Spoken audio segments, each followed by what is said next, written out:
Welcome to Cartoonist Kayfabe. My name's Ed Piskor, I'm Jim Rugg. and we're going to be taking a look at the Just Imagine Stan Lee's Batman. He turned heel, man. He changed promotions, went away from Marvel after a million years for this little cup of coffee at DC to do a gang of special comics that would team up with reasonably interesting artists to do his version of their superheroes. Yeah, and I don't have the list of artists in front of me, but I mean, Joe Kubert, that's pretty great. Jim Lee is one of them. John Buscema. So it's a really interesting collection of artists that do this. And don't sleep on the actual full title of this. Just imagine Stan Lee with Joe Kubert creating Batman. It feels like a clickbait title. And I think this was after Stan Lee had kind of parted ways with Marvel to some extent and was doing like stanley.com or whatever his other ventures were.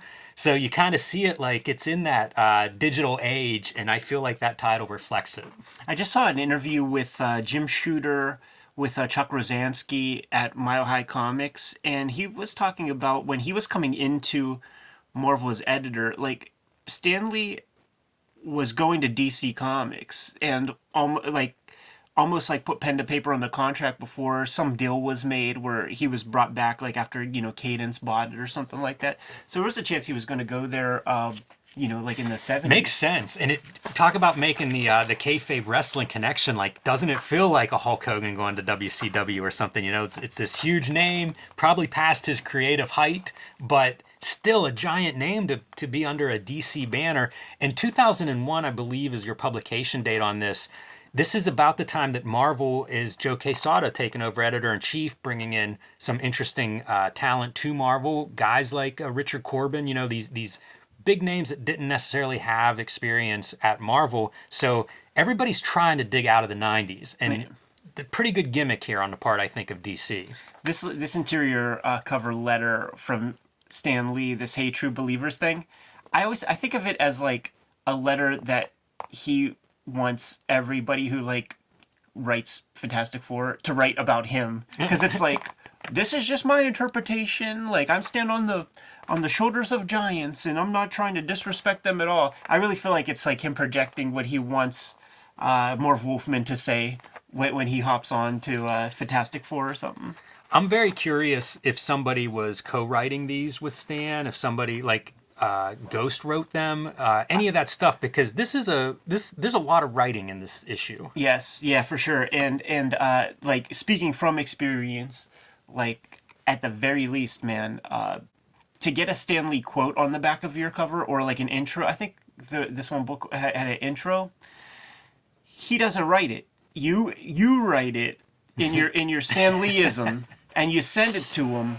They might change a little thing or two, but you just wrote it and they sign off on it, and that's the introduction. And you know what? That's standard practice, because I know of Barack Obama introductions and stuff that he, while developing policy for this country, he didn't really take the time to write a thing. It's like you write it, they go over it, sculpt it a little bit. Not unusual for letters of recommendation to be handled that way either. Oh, okay. And why not? You know what I mean? You want a letter of recommendation from me, write it, let me read it. If I think that makes sense, great. There you go. Everybody's happy. Cartoonist Kayfabe subsidized by the comic books that we make. And Jimmy Rugg has Hulk Grand Design coming out in 3/16, man. March 3/16 says you got to get your hands on Hulk Grand Design Monster. The following month comes Hulk Grand Design Madness. Each issue 40 pages, distilling down 500 issues of Hulk comics from 40 years into 80 pages of comics. You got to see it to believe it. I've read it multiple times. I freaking love what Jimmy's done with the material, man. Some variant covers coming out with the first issue of Red Room. There's the Eddie P variant, Marcos Martin variant, and Peach Momoko. The Cottage Industry provides her variant cover for Jimmy's Incredible Hulk Grand Design. Jimmy, what do you want to say about this comic, man? I want to say pre-order it, Kayfabers. Let's put the Kayfabe effect to good use. Let's put it to effect on Hulk Grand Design, and now is the time to do those pre-orders. And you know what I hear from people? the pre-order system's impossible. I don't think it is. I have faith in Cartoonist Kayfabe audience out there. So prove all the doubters wrong. Go to your local comic shop and let them know that you want copies of Hulk Grand Design Monster reserved for you. Do it this week at the comic shop. Thank you. Well said, man. Red Room, The Antisocial Network, is in stores today. That's my comic. The comic that I'm putting my energies to. Murder on the Dark Web for Fun and Profit is the name of the game in Red Room Comics. And you can see in the trade paperback there's about 70-some pages of additional material to go along with the body of the Red Room stories. Every issue is completely self-contained, and the week before Hulk Grand Design comes out, you're still going to have to hit that comic shop because trigger warnings, the next round of Red Room Comics will be hitting stores. And same deal, every issue completely self-contained. It's the Rat Queens issue that's going to be put out on the stands with issue number 1. A lot of people followed that comic while I was serializing it on my Patreon, patreon.com/edpiskor. Jimmy and I both have link trees in the description below this video where you could check out behind-the-scenes material and get a hold of these comics before they hit paper. Here's my Peach Momoko variant to go along with Red Room issue number 1. The Jim Rugg by way of Robert Crumb Zap Comics 0 homage cover for Red Room Trigger Warnings number 1. And kind of like a book cover for Red Room issue number 1 that I drew, and that is where you get the Rat Queens. If you take a good look at that silhouette right there. Fodder for the next silhouette zine. Lots of comics coming out from the Kayfabe Studios. We Kayfabe affect a lot of comics that we cover. Got to put the Kayfabe effect to use for ourselves, or else this channel just is not possible, man. So now that we're paying the bills, let's go back to the video. The big draw for me in this book, because I completely skipped these. I vaguely remember them coming out, but at 2001, like, I'm just making my own comics and going to SPX, and I'm just not buying this stuff. This was such a gimmick kind of thing, like I wasn't and perfect bound. So it's a more expensive than average comic. Wasn't buying it. Had low expectations. Wasn't even sure I was going to read the thing. Joe Kubert's art's beautiful in this. Yeah, for sure. It's gorgeous. And good job on the coloring for the most part, too. Yeah, it's Slavkovic, who might have something to do with who might be the friend from Facts from Sarajevo or something. I don't know how Joe like hooked up with these guys. Yeah, I didn't recognize that colorist, which again, I'm not reading a lot of Marvel and DC from '01, so maybe it's the main colorist for all I know. But I think he does good work with Joe Kubert's line art, which I don't think is that easy to color digitally.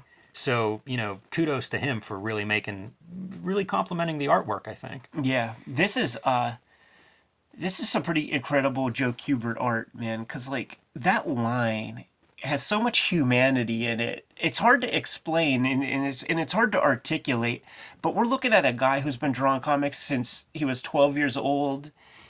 He might be 70 years old at this point. I got to go to that school around this time, like 2000, 2001. Like, this was in the air, and to see that guy draw was a sight to behold.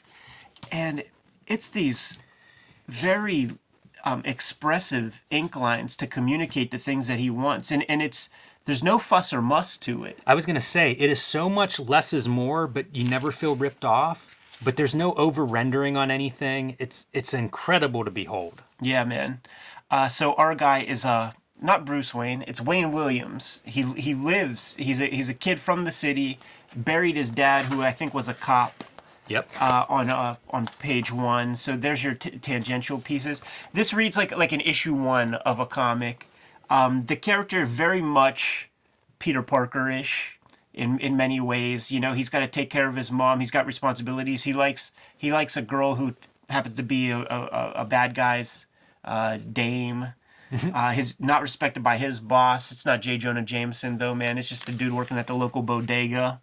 And we've seen this gangster in the alley. Yeah. And to establish this is a bad dude and don't cross this guy. And if you wanted to know his name, it's Hands.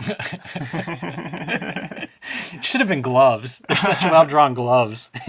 There's so much stuff, man. We got 2 like nearly octogenarian creatives on this thing, and it's a modern day comic, so they're calling bullets slugs and talking all of this like Bowery Boys kind of riffraff. That is a funny part of this comic too. Like Super unintentional comedy is name the era with this street criminal gangster type Who has all wearing the his respect. bowler hat, but sort of looking like he might be a top of an organized crime chain. It's just. I don't know what he's out of, Ed. It could have been a 70s movie. It could have been a 40s movie. Not a 2001 movie, I don't think. No, but sir. any other previous era possible. Hans is done with it. Like, Hans wants no part of him. He wants him out of the neighborhood because he saved his girlfriend. I was going to say, yeah, exactly. You'd think he would have brought him into the gang, Yeah. but instead, nope. Yeah, man, if anyone's going to save my girlfriend, it's going to be me. They show up and they pin a crime on Wayne, man. Frame him, get him out of the picture, and that's a pretty good. All of this stuff, again, it's really instructive in like how do you make like a convenience store, one of the most complex, pain in the ass kind of things to draw on Earth, and Kubert makes it look so easy. With no he gives you everything you need to have in there, and it's subtle storytelling. It's great storytelling stuff, man. Like, we're not showing him put the gun in his hand. This could be 5 panels to get from here to there. Bash him in the head, gun in hand. Frame it in a lighted sequence, man, so that it pops. And distract Stan so he doesn't write on top of it. Yeah. And again, one page, and we've got our hero in jail now, framed and convicted from this crime he didn't commit. Look at the great use of silhouettes, man. Both ways, too, before the judge and then walking into the prison with the shadows in front of him. There's even elements of, like, editorial illustration, kind of, man, with that big American flag back there. I'm so impressed with Kubert's work. I like his work in general, but you never know as guys get older or as they do these kind of projects, you don't always get an even effort. This is really strong work, I think, consistently. One of the hard things you got to do with superhero comics is figure out how the hell do these guys stitch their clothes together. So we see that our Wayne Williams excels at the sewing machine, and it gives the Stan Lee ghost an opportunity to write some of that, like, oh, you sewing a dress for yourself, you're gonna make a fine dame, a real nice wife. A real nice wife. Wow. And with that real nice wife, like, he's not about to flick him, man. That's a hole. He's making a hole with his fingers. Like that, man. He'll make a real nice wife. I did think that was going to be flick him in the ear. This guy looks like he stepped out of a Will Eisner comic or a 1930s gangster movie. Absolutely, man. You got to get your quintessential Bruce Wayne looking out at the bats sequence, man. Maybe I could count the bats that fly at night. That sounds like a real Silver Age. Yeah. That's what it is. This is a Silver Age comic from 2001. It's kind of a rare treat from that period, man. Doesn't take itself all that seriously. You know, at times this reminds me of like the Richmond Lewis recolor of Batman Year One. Like this page especially feels similar to that. Taking care of the bat, like a Birdman from Alcatraz. It's so funny. And dude, even like look at her hi-fi. Like the octogenarian hi-fis and shit. Again, I ask, like, what era is this gangster out of? Yeah, because, like, right here, we got him, like, just sitting on a beanbag with, like, crates and stuff. Oh, you know what? It might be a passage of time, because he starts out here, and then he's going to be in a big penthouse kind of apartment. Yeah, he works his way up. Yeah, he has his own arc. Yes. Stan Lee's attention to details, these supporting characters, paralleling our Wayne Williams development. Like The Wire, not too dissimilar. This is our Alfred Erzatz character here, who's kind of like the old lifer, the guy who's going to have a tough time getting out. You know when they talk about like Shawn Michaels being such a good worker because he's always in the right place and it's sort of effortless? I feel like you watch these Kubert panels and it's that composition. Our Alfred here pinned in the middle, but also coming perfectly seamlessly from the previous panel. There's no jarring camera change, nothing out of place, no confusion of space. I love the way this guy looks, but I mean, page after page, Kubert makes this stuff look easy. Whenever we pull back and show like full figures threatening the guy, it just reads. Up to the end, man, he was a staunch thumbnailer and really, So much of his instruction was in the preparatory stages, man. Like, give me your thumbnails. Like, you do not get to proceed if your thumbnails are not approved, and your first round is not getting approved. Like, we got to work on them. Yeah, that makes total sense. Yeah. I mean, it's what you see on these pages. This is around the time when our guy, Wayne Williams, decides, I better build up my body. I'm going to be in here for a little while. I better hit the books. I better build up this body and talk about wives, huh? Yeah, exactly. How about that pose, dude? That's a real low-cut set of pants right there. And, he's falling in with a very specific crowd. Yeah, that dude's just wearing, I think that's a sports bra, is what they call that. This is one of my favorite sequences. The montage, baby. Because, like, one, he develops super quick, and they kind of talk about how, like, it's unbelievable how fast he packs on the weight, but then they back it down, and it's like, no, this took some time, but we're just showing the sequence quickly. Look, it actually took a while, many months. It's Charles Atlas ad or something like that. Totally, man. But also his shorts are ridiculous. Yeah. I mean, there is a straight up moose knuckle. Just get that one line out of there, please, man. So this is a Kayfabe first issue. You need to set up issue number 2. You need to set up an arc. So there's this weird like church thing. This secret society thing. Yeah, one of the stranger parts of this book. Yeah. Because we'll acknowledge that as it keeps popping up, but like it's a subplot that we don't really see resolved, right? It's almost like continued next month. That's how he writes comics, and he's just like in that motion. Isn't thinking about like just the task at hand. It's like you got to set it up, and it's a whole kayfabe thing. Man, we talk about back muscles. I'm not sure what's going on there. Yeah, but it disturbs me. I can say that much. Yeah. He, it's got enough. It's got enough stuff there. He does a good like that. Mm-hmm. That little hot dog on the back of the neck, man. He's pretty good at that, and that's not bad right there. Those shoulder blades are way bigger than you think they are. And then he'll like pull back and just do something like that. Probably not even like put a ruler on the page. Just eyeball everything.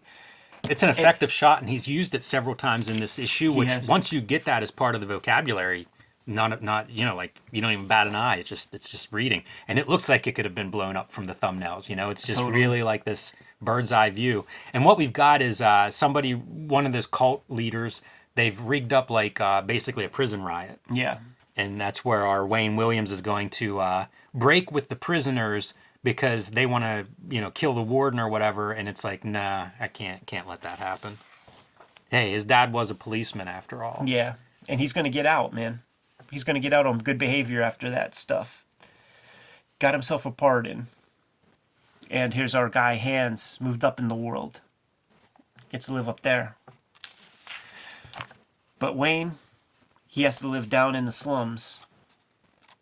It's such like that old crime fiction kind of motifs. Like you're buying this crappy room from the guy who rents rooms by the hour. I mean, this is us when we went to Mocha 2004 when at St. Mark's Hotel when the guy is like stressing, even on the phone when I booked that joint, you must pay in cash.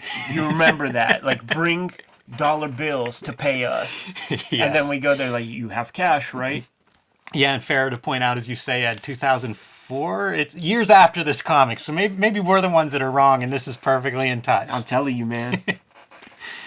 Birdman from Alcatraz brings his bat with him. He's a man now. Like, that's a grown-up dude. Like, I love that Kubert can represent that. That's a guy that looks heavier, looks, 10 years older, but still you recognize him as the guy from the beginning. It's Roadblock from G.I. Joe. Totally. So he has to change his jibs up a little bit, man, so that Hans doesn't see him coming. And all it requires is to cut off that hair, have that mustache. Well, how's he going to make money? He needs money, Ed. Peter Parker, baby.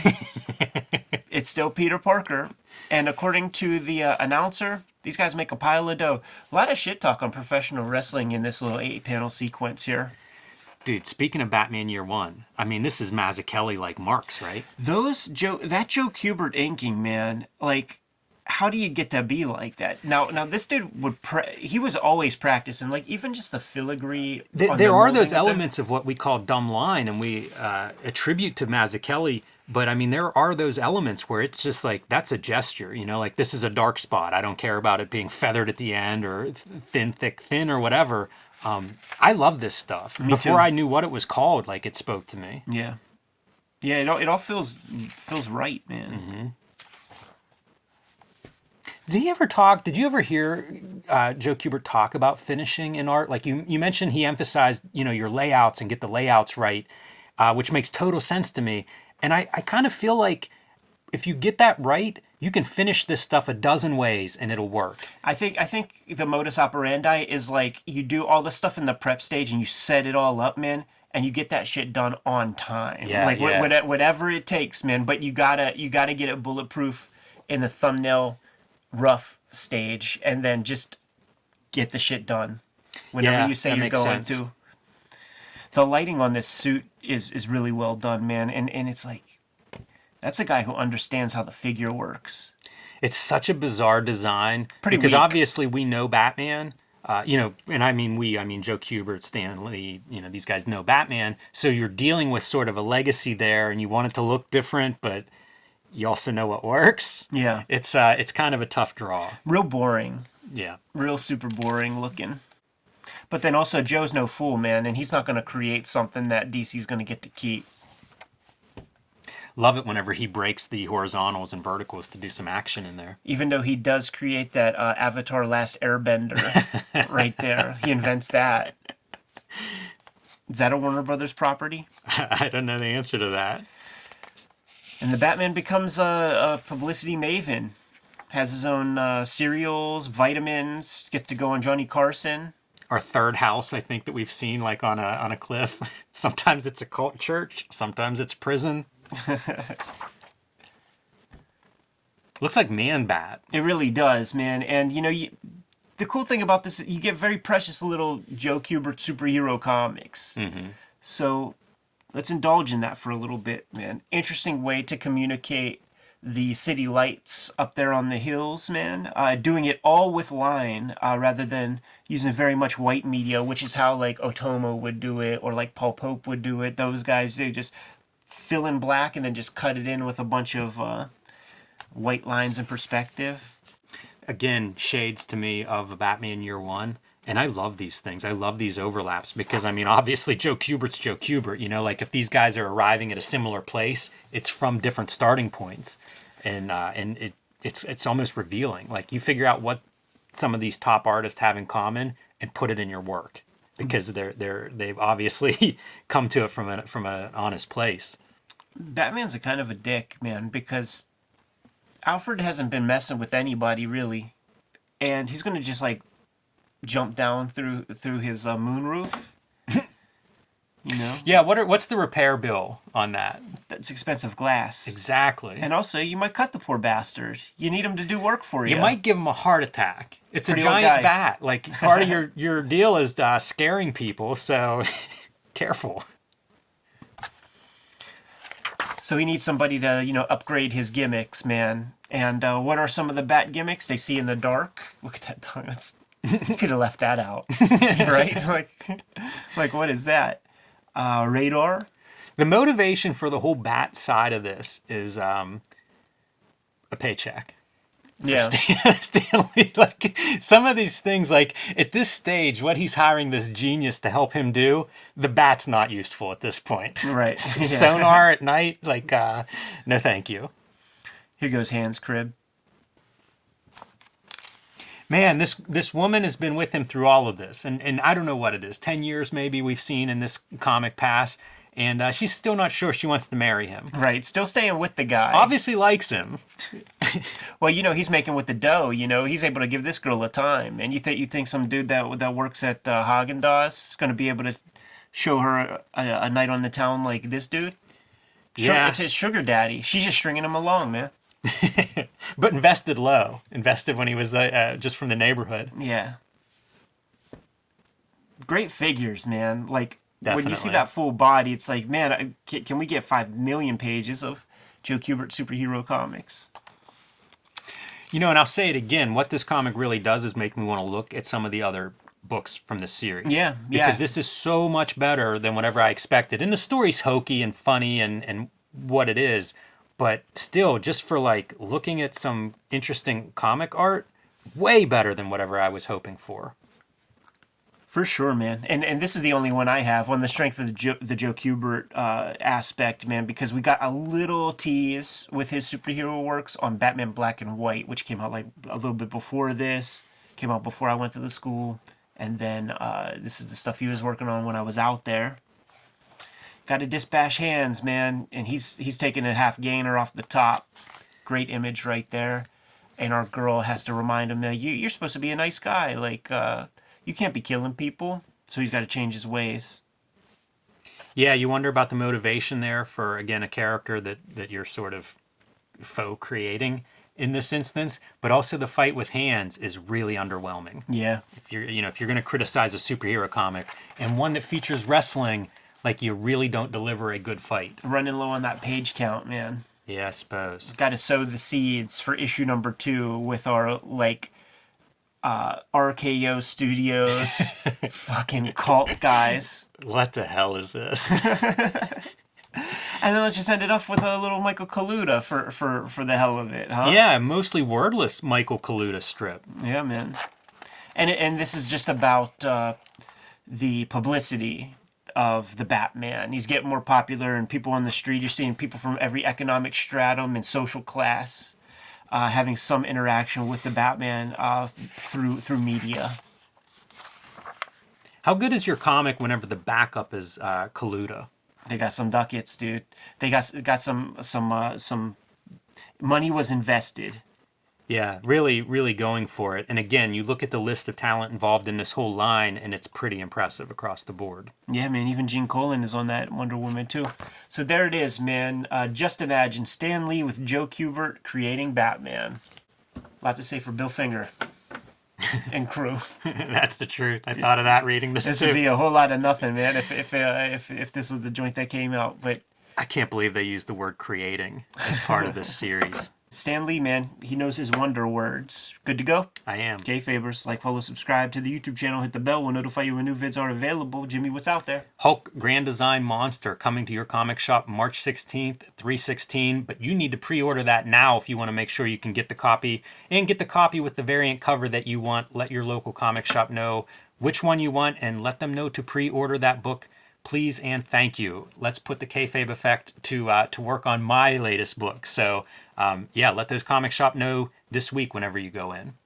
Red Room Comics, Murder on the Dark Web for Fun and Profit, man. The next season of Red Room Comics is going to be hitting the stands March 9th. Every issue completely self-contained. We're going into the Rat Queens issue, which is the most... It's going to be like the most notorious Red Room video, and you get to see it all play out through the course of an entire issue. Pretty hairy, pretty hardcore, not for the faint of heart. That was the fun thing about these 2021 lists of best comics, man. Whenever Red Room pops up on those lists, Jimmy, not for the faint of heart. Not for everybody. And that's goddamn right, man. You can read these comics on my Patreon ahead of time. Patreon.com/HeadPisscore. You get all these links in my link tree in the description below this video. Support our comics. It helps, that keeps the channel going. What else do we have out there, Jimmy? Subscribe to the Cartoonist Kayfabe e-newsletter at the links below this video. You can also find Cartoonist Kayfabe t-shirts and merchandise at the links below this video. Given those marching orders, we're going to be on our way. Read more comics.